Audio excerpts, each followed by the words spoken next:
ಯಾರದೇ ಧಾರ್ಮಿಕ ಭಾವನೆಗಳಿಗೆ ಧಕ್ಕೆ ತರುವಂತಹ ಯಾವುದೇ ಪ್ರಯತ್ನಕ್ಕೆ ಪಕ್ಷ ವಿರುದ್ಧವಾಗಿದೆ. ಯಾವುದೇ ಧರ್ಮದ ಬಗ್ಗೆ ಅನಗತ್ಯ ಹೇಳಿಕೆ ನೀಡಿ ವಿವಾದ ಸೃಷ್ಟಿಸುವುದು ಸಲ್ಲದು ಎಂದು ಜಿಲ್ಲಾ ಕಾಂಗ್ರೆಸ್ ಅಧ್ಯಕ್ಷ ಹರೀಶ್ ಕುಮಾರ್ ಅಭಿಪ್ರಾಯಪಟ್ಟರು.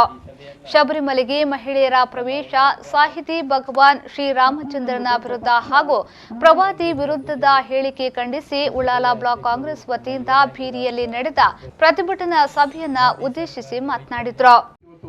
ಶಬರಿಮಲೆಯಲ್ಲಿ ಕೂಡ ನಾವು ಅಂತ ಒಂದು ವಿಶೇಷ ಘಟನೆಯನ್ನು ಎದುರಿಸ್ತಾ ಇರುವಂತಹ ಪರಿಸ್ಥಿತಿ ಬಹುಶಃ ಕೇರಳದಲ್ಲಿ ಇವತ್ತು ಅರಾಜಕತೆ ಉಂಟಾಗಿದೆ.